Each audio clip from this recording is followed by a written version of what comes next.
Just one last 2 points, Mr. Brother, very quickly lang. Okay. Can the DA tell us when do we become ASF free?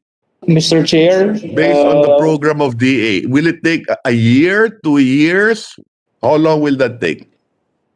Mr. Chair, this Dr. Morales po from the Bureau of Animal Industry.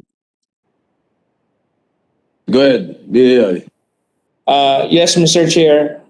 Mr. Chair, the problem of ASF, alam po ng mga kasama natin sa hagi industry po yan, ay hindi po siya madali na solusyonan.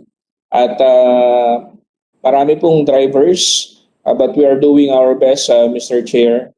We're looking po between 2 to 3 years we will have control on ASF, Mr. Chair.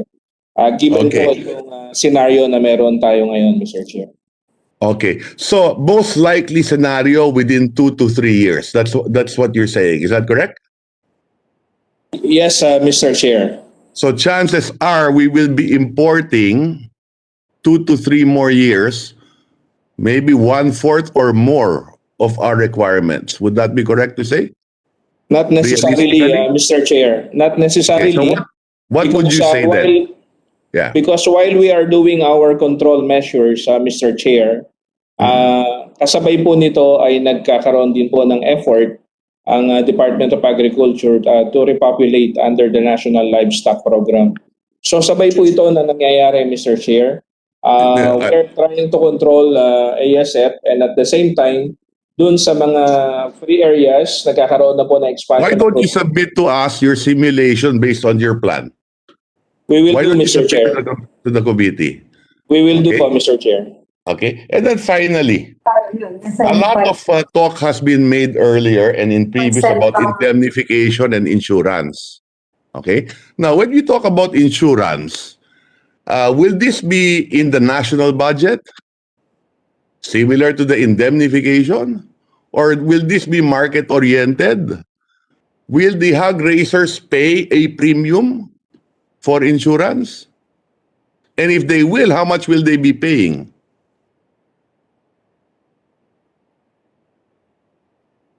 Yeah, Mr. The Chair. DA? Programa ng Yes, DA? Mr. Chair. Yes. Yeah, for backyard racers, they will not be paying any premium. But for commercial racers, they have to pay a premium. But it's still on the part of government, we will provide certain subsidy up to 22%. So, Okay. So how much will the premium be? Sir, 225. to, kano? 225 per head. 2 to 5 per head. That's going to be 225 per head. Okay. So the commercial producers, in effect, Government. will pay 225 pesos per head. 50 lang, sir. 50 50 pesos. pesos. Magkano? 50. 50 pesos. Subsidize natin. They will pay 50 pesos, Mr. Chair. Tayo, sir. Tayo ang And then how much will government pay? 50. Now, on the part of government, will pay 50 pesos. So the difference will be paid by the commercial racers. Ulitin natin yung tanong ha. Okay. So what if magkano yung premium per head? 2 to 5.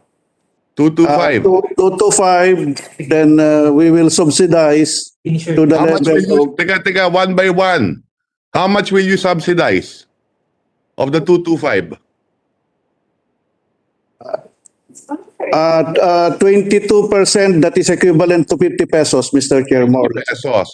So yung diferensyang 175 commercial ang magbabayad. That's correct, Mr. Chair, Mr. Senator. So the commercial will also subsidize the backyard, in effect. Yes, Mr. Senator. Okay? So essentially, private sector din ang magbabayad. May konting ayuda ang gobyerno. That's correct, Mr. Chair. Okay? And how much will that insurance fund be? Total? 270 million. On part On the part of DA, we will be allocating around 270 million. And on the part of the private sector, how much do you expect to collect?